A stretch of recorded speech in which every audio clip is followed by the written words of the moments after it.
Well, I want to welcome you guys to Conversations with Yolanda. I'm so excited. You know, when we're here, we have conversations about entrepreneurship, about women in leadership, about women in business, and really what impact are we making within our businesses, within our communities.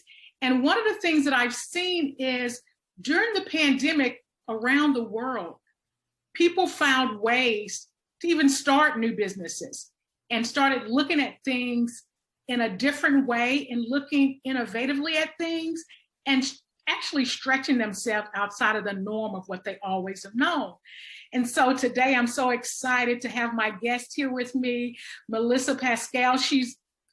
My reading on her is phenomenal. She's been an entrepreneur for a long time, family businesses, and during the pandemic, she kind of pivoted and started something new. And so we're going to have a conversation today about what made her do that. And so, Melissa, thank you so much for being with me today. Absolutely. It's an honor. You know, I have been in rooms in Clubhouse that you have been a moderator, and it's been absolutely fantastic. Your wealth of knowledge, your experience, your passion. Love it. Absolutely love it. Thank you so much. Why don't you open up, Melissa, and just tell us a little bit about your background as an entrepreneur and kind of how that's been for you even during the pandemic. And then we're going to talk about what you just started, which I'm excited to hear more about. Yes, so I lead a second generation food manufacturing company in Trinidad and Tobago. You know, I always say that I was born into a business incubator.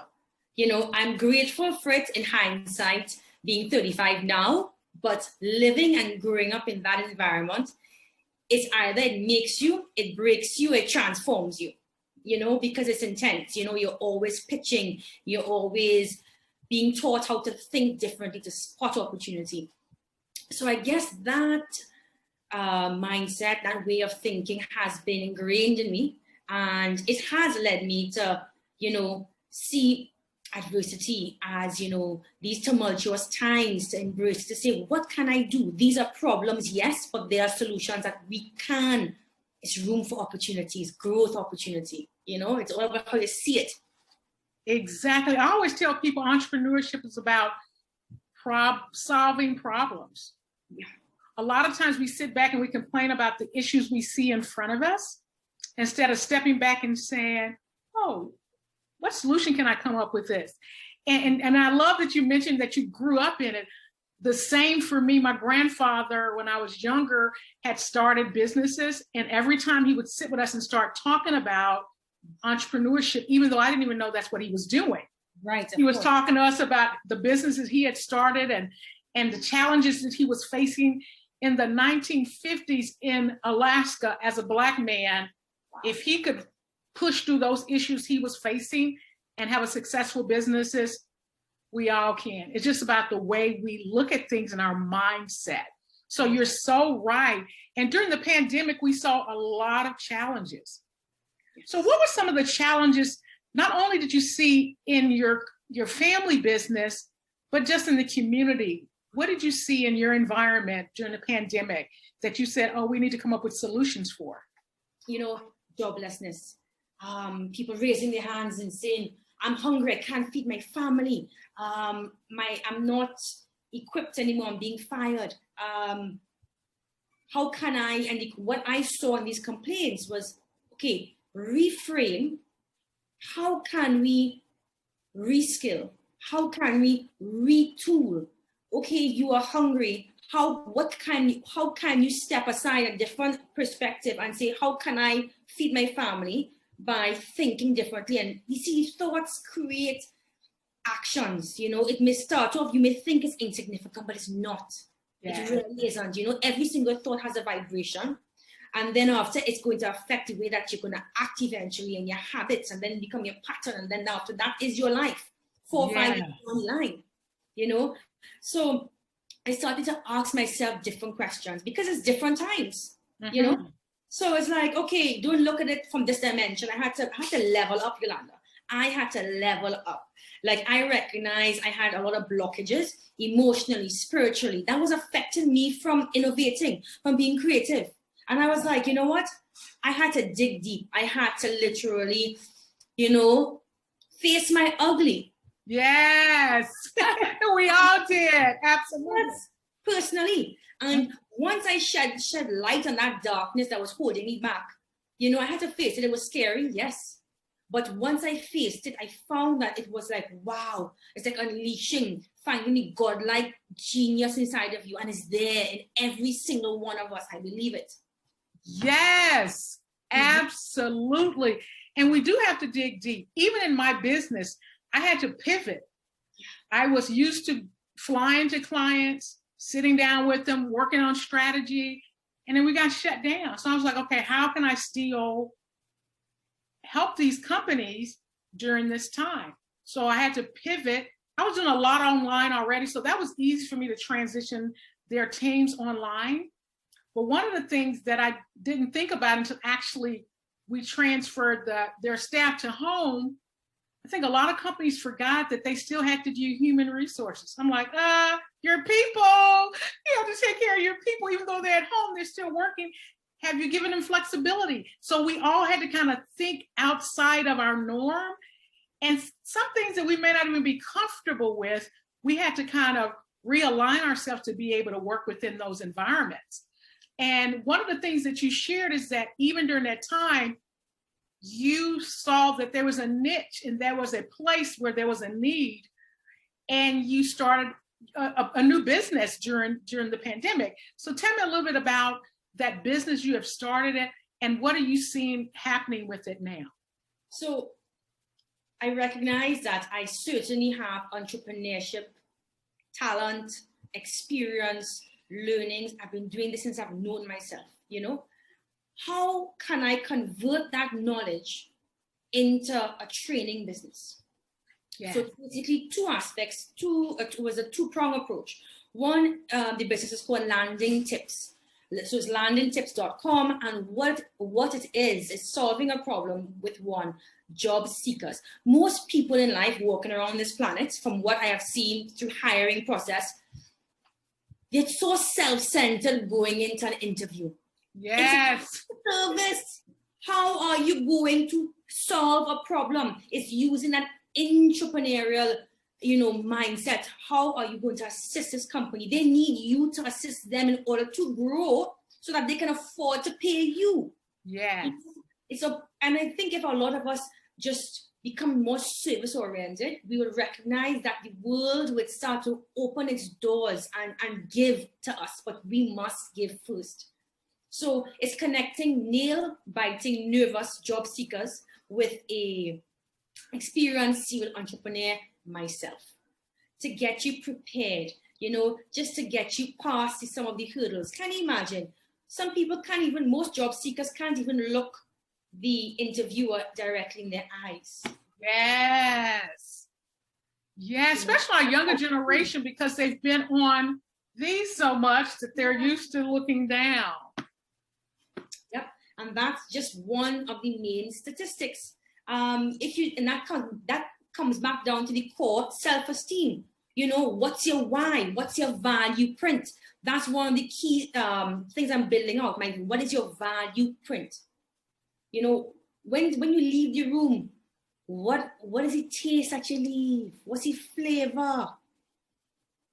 Think about these things. It's so powerful because each of us are building a brand. Are you a penny stock or 500 Fortune company stock? And those are questions, and those are some of the questions I'm asking some of these guys who come in. What's your brand? What does it represent? And then after, I'm working alongside Go Global Business School, Dr. Aziza Mohammed, where we are actually building out a masterclass for specifically family business, focusing on manufacturing.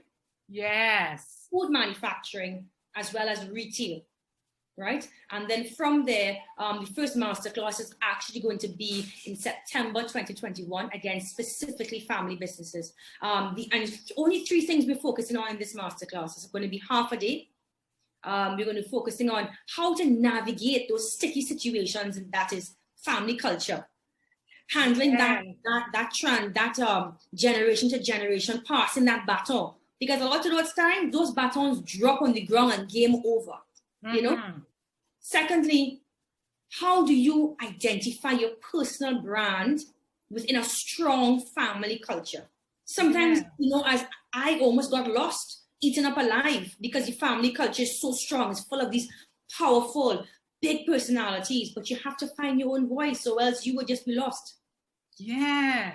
And the third thing, which I have, single-handedly done in the last 4 years, is literally convert a cash-stricken and loss-making company and made it profitable. So what levers are you going to pull to literally alleviate your cash flow? So you have some bandwidth, and then of course, then you have some cash flow. How are you going to turn that into profitability? Because they're not the same thing. So those are the 3 things that we'll be focusing on that masterclass, and I'm so excited about that.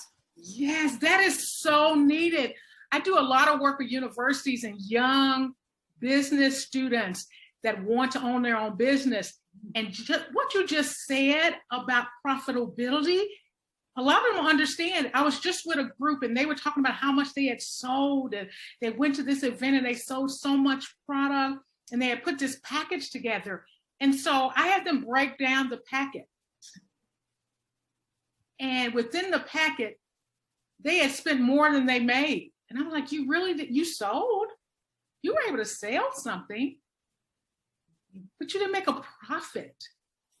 And that's not sustainable. So those skills, especially with family-owned business and that transition from generation to generation, understanding the work that was put in, but also how do we take it to that next level in a family business? So that I'm excited about those that will attend that. So how are you promoting that? Are you promoting that globally? Tell me a little bit about that. So I want to help you kind of promote that because it is so needed. So it is definitely, we are partnering with Asia, with Go Global Business School. So that's Singapore, that's Malaysia, that's India. And again, with Yolanda here, that's the US. Yes. Of course, the Caribbean market. Because at the end of the day, the majority economies are powered by family businesses. Yes. All around the world, it's a fact. Families feed the nation, and it is the way that family business does it. They do it sustainably. They don't go after massive debt, skyrocket it, and then after crash and burn because they're not after the quarter earnings. Exactly. It's one thing you just said that's so critical, and I think we didn't realize it. Many didn't realize until the pandemic, the power of the family-owned business. The power of the small neighborhood store. No one really realized that until the pandemic hit globally. Yep. And it just didn't hit US, it hit worldwide. And it opened our eyes to the majority of people that are hiring are not these large companies. No. It is not. And we saw that when the pandemic hit. So that nurturing and educating of those family-owned businesses, especially the next generation, for them to see how important their role is in the economic systems in their communities is so critical. Absolutely. Is so critical. What would you say to a family-owned business that are in the middle of transitioning the business to the next generation? What would be your advice to that person that has been leading that company, but it's really time for them to transition it to the next generation? So I can picture, you see, beauty about that question, Yolanda, is that I am in it. I am living it. I am my own case study. And that's what this course is going to do. I'm literally case studying my life. Yeah. So, I envision the person, because that is my father. And I would say, Dad, look at for one, you have to have trust and you have to have faith in the second generation. Yes. And the second generation as well needs to listen. You cannot go and rush and change something you don't understand. Because They have been doing it and surviving for at least 30 years and doing it well. So learn, understand, respect. And only when you come from a place of humility, that is the second generation, will the first generation or the preceding, starting, the founders would relinquish some, not all, because that's the baby. Mm-hmm. To say, okay, let's give her a piece. Let's give him a piece because I believe she may be ready. But be ready to be tested. Be ready to jump through those hoops and prove yourself, because just because your surname happens to be affiliated does not mean that you're equipped to run a company. That's so good. Yes. Mm-hmm. Yeah. Yes. So it's like talking to both sides and really understanding, because I am living that life. So it's beautiful. I love that question. That is awesome. So you're transitioning and CEO at the company. Yes. Yes. And you're also, you just launched a new. How do you balance the leading of that family-owned business and this new initiative that you have? How do you balance the two? The only way that I am able to sit comfortably here and speak to you today is because I have put in hard, exhausting days in the trenches, years in the trenches. I literally have done every single job in that business, from cleaning toilets in that company to mopping the factory floor because one of the mixers did not clean it. And I refused to leave the factory looking like that state in my early days. So I've done every management role, from office administration to accounting. I know that business like the back of my hand. Now, it took me at least 2.5 years to find the right, to change the culture. Mm-hmm. But meaning to attract the right staff, because it was a trying process. I got it wrong so many times, and it was so painful. Now I have 2 critical staff that are leading, one in production and that is in the office handling the account section. I have an amazing accounting team head as well. And I have a strong marketing person. So the operation on a weekly basis is being managed. So now my main job is relationship building, and as well as, of course, exports and ensuring that new products are launched, new brands are executed. That's my function now. And as a result, I'm not needed as much on a daily basis. Then I've created room for myself to grow. It happens no other way.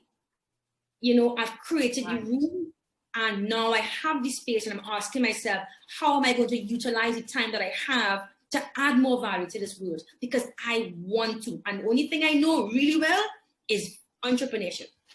Yes.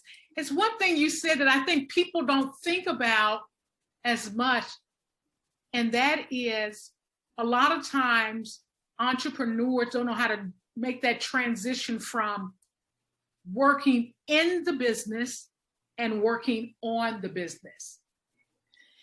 And then you have to have a balance with that, because if you're always working in the business, you can't work on the sustainability, you can't work on the relationships, you can't work on networking, you can't work on new business opportunities if you're always in it. And you said one thing is that I have a strong team. Yes. And so you're able to build that team that you trust, that you can delegate.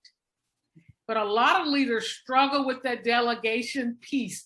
Did it take you a long time to be able to release those things to your team so that you can work on the business? You know, it was the opposite for me. I wanted to give it up too soon. But the universe teaches you lessons that you must stay and you must learn. Yes. And now I am learning, because I didn't understand delegation. I thought of it as a more of release. I didn't want to do certain things. Delegation is about also management, following up, checking in, reassuring that your team is supported. They are so comfortable that they can deliver for you. Exactly. You know, I'm speaking because I have made so many mistakes. I mean, this long. Exactly. Being able for your team to understand, okay, if I don't know anything, if I'm not sure the next step, I still have that support in place to be able to say, oh, and then you just mentioned that follow-up. A lot of times what I've seen is that people are released to go do things and then they're forgotten, like no support. And so I think that the sustainability of staff and not having to rehire and people not leaving is that piece. Yes. I'm still here coaching and mentoring and supporting you. And I'm not just like, go do that part so I don't have to do it. No, at the end of the day, the CEO is actually responsible. Oh, yes. For things that they may not have done. So I think even when I was younger, I had this, I said, oh, I want to be a CEO. I want to run the company. And when I was given the opportunity to run companies before starting mine, I was like, ooh, this is a lot. This is a lot of responsibility. The buck stops with me. And I learned so much. So I tell young people, young professionals, if you have that desire to be the CEO, to be the vice president, operations or whatever, get a mentor. Go get you a mentor. So I started looking at people that were in positions higher than me, and I would just go to them like, can I hang out with you? Because the things that I didn't know before getting this position, now I know. And so I was like, there was another level I knew I was going to. I was like, I'm gonna do this different. And so we have to always be in that mode of learning and being able to grow. One of the things that I was reading your website for your new company, and one of the things that I love and that I see such a need for is it's definitely that prep before the interview. Yeah. Even the questions you should be asking. My son went on an interview a couple of weeks ago for a new position. And one question, I actually gave him two to ask. Well, one was, ask them who is their superstar and what makes them a superstar in that company. Mm-hmm. Mm-hmm. And he was like, Mom, they love that question. I was like, of course, you want to know when you're going in, what are those characteristics and what are those things that you need to make sure that you have in you if you are desiring to be that superstar, that person that's helping that business. Because a lot of times we go work for companies and a lot of times we're saying, I want to have my own business, but if you're not trying to help that company be successful, how are you going to do it for yourself? You have to, I think people go in, they need to be more, have the owner mindset and not the worker mindset. And I think the training you're going to do in that new business that you're starting is so needed. What have you seen with even younger people and the need that you're seeing for that new business? You know, I think from the younger ones, you know, the 20-something year olds, they think it's TikTok, you know? They want to TikTok everything. They don't understand that. Guess what? You have to outgrow your current position before you can level up. Yes. And you know, the question I've asked some people on the internet, and when they come, I'm like, have you outgrown your current position? Give me some examples where you have proven yourself time and time again. Are you That's so good. Yeah. Yes. Are you showing up? What value you're adding? And these people that are asking value, but truly, truly, truly think about it. Give me an example. And if you can't explain that off the top of your head, therefore you're not really doing it. Yes. You know, it's just instant gratification. No, it's delayed. Yes. Yes. And a lot of times they're looking at salary and not skill. Yeah. And I'm thinking, do you realize how long it took me to get to this level? I worked years and years and years, and they come out of university and they're like, I'm ready for that position that person has. and have put nothing in, and just helping them to understand kind of what that process looks like. Correct. And so I've seen that more and more during the pandemic with people wanting to reskill, Yes, get into a different sector. Some that were in hospitality and were laid off, they're saying, I don't want to go back into hospitality. But sometimes they don't understand the scope of that sector either. yes. You might have been in this position. Maybe you can look at something a little different. Maybe you don't come out of the sector totally. Mm-hmm. Maybe you look at it differently. And what have you seen, especially with women during the pandemic? Have you noticed any reskilling or retooling or mindset shifts because of the pandemic with them in the workforce? You know, from where I sit and where I'm standing, I think women are asking themselves, what can I do differently? Everybody, but specifically women, because again, you may be home more. Yes. Because of circumstances, being home with children. So, you know, what can I get done in 3 hours, the 3 hour span that I have, you know? And it's like identifying what your skill sets are. And you see one woman coming up with, they're becoming more crafty. All of a sudden, they are Etsy stores coming up and making amazing things. Yes. And be able to actually create an incredible story around it and selling. And it's like, wow, where did this come out from? You know, and I guess a low-hanging fruit that I'm seeing as well is really into food, into creating very tasty these tapas that I'm seeing a lot of. You know, websites coming up, people are making jewelry. So I guess there's a lot of creativity that is coming up. A lot of other people are saying, well, I've been a manager, so I understand that I can coach, I can mentor. You know, so it's about taking, even if you have 3 hours a day, how can you convert that time and monetize it? Because there is a way, there is a need for what you have. Absolutely. That's been my wording for ever since the pandemic hit. I said, you will never get this kind of time at home. You will never get this kind of time just being stuck. What do you already have in your hand? What skill that you already have? I don't care where you are in the world.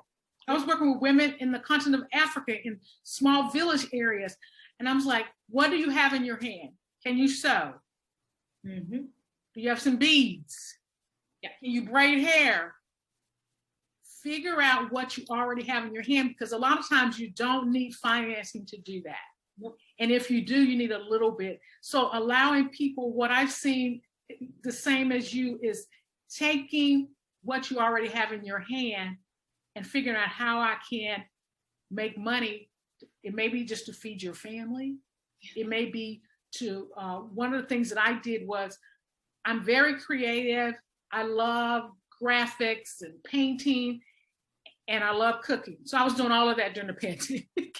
So I started a food blog, just with the stuff that I had prepared. Now people are reaching out to me saying, can you be a part of this event that we're doing? I was like, oh, I don't cook like that.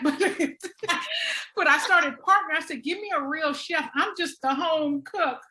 And we don't have like vegan or vegetarian places where I am. And I just partnered up with a couple of people that they know really how to do that. I just know what tastes good. So figuring out, a lot of times it's not about, I tell people, you may get an idea. Sometimes it's for you, but sometimes it's for you to help somebody else do it. You know, and that's what I've found with my food blog. It wasn't for me to go start a food truck. Yeah. It was for me to help someone do that that's already interested, and that's their niche, that's their field. So figuring out those things that are really for you to do, and those things that you're supposed to pass on to someone else, and kind of mentor and coach them to be able to do that. And I think we're going to see more and more of that. People realizing, oh, I am gifted, because they had the time to really figure that out. And those Etsy stores, I've bought so much stuff from friends that have actually started the Etsy stores. Yep. In your community, I want to talk a little bit more before we end about your bakery. Was there what was the impact on that company during the pandemic, and how are you seeing, as you're transitioning out of it, as we're beginning to open back up, what difference are you seeing with that? So Big difference. Yeah. Business model difference. Pre-pandemic, our business 4 years ago, basically we were transitioning from B2C, business to consumer. Yeah. We are now largely, 3 years in, we were B2B. So we became one of the largest private labelers companies to brands like Starbucks, PriceSmart, kind of Costco kind of type. Yes. So we would supply them artisan bread. And then we started to manufacture rice cakes as well. The only manufacturers of rice cakes. So really changing our business model, focusing, as I said, B2B, focusing on manufacturing. That was our sweet spot, our unique selling point. Pandemic. We had to resort quickly because things were shut down. No more cafes, restaurants, bam, bam, bam, bam, bam. Revenue plummeted 80% one time, boom. Okay, now we have 2 retail outlets left because we were, again, really closing down, focusing on that. Those 2 retail outlets literally have been our saving grace. Because we are considered an essential service, we have pumped every single thing into focus on providing literally and feeding the nation. So, that is how we are literally surviving right now. That is a way that we are thriving at the moment. Not surviving, we are thriving, is literally to feed our communities. Yes. We have been focusing on that. The shift has been crazy because, again, large systems weren't put in place to support that. So again, I came full-fledged back into the business for like a solid month to how do we respond? Prime Minister's making boom, boom, things changing like. So all hands on deck at that point in time, there was no getting around that. You cannot delegate that. That is needed. You have to understand. You have to understand. You have to know what's going on in critical situations. So that's where we are right now. We are back to serving the consumers. Once we come out of lockdown, we will go back to our business model of manufacturing solely, supplying our large clients. And we have 2 new products in the pipeline. We bought new machines for manufacturing of tortillas. Yes, a semi-automatic line, as well as we have a new snack on the market called Pop Crisp. Uses potato and potato. Again, everything, no sugar, no fat, not fried, 3 ingredients, clean labels. Yeah. Wow. So you guys are still on lockdown there? Yes, we have reversed the lockdown. It's about vaccinations and, bam, bam, bam. We all know this story. Yes.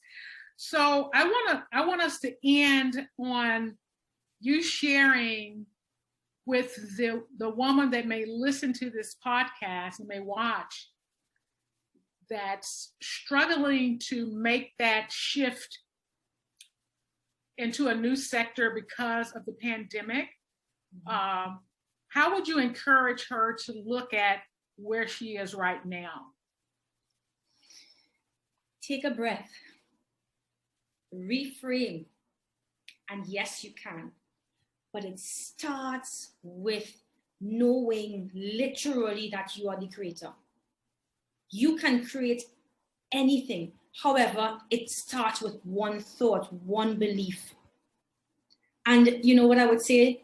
Be conscious of the content that you are feeding. What are you feeding your soul? What are you feeding your mind? What are you feeding yourself? All those impacts on what your outputs, your personal fruits.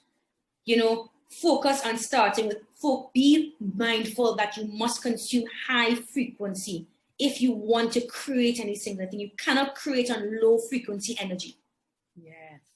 Yes.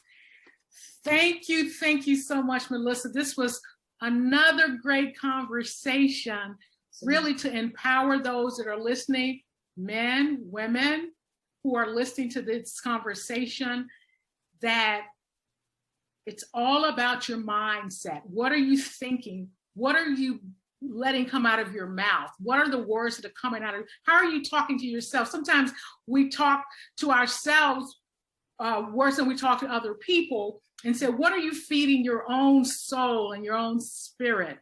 and really reaching out and connecting with others. Yes. You know, we say it all the time, we are better together, and it's so true. We can get more done when we're working together. So Melissa, this will not be our last conversation. And when you guys are off lockdown, I'm going to come visit. I have friends that have been trying to get me to come for the longest, and I will come.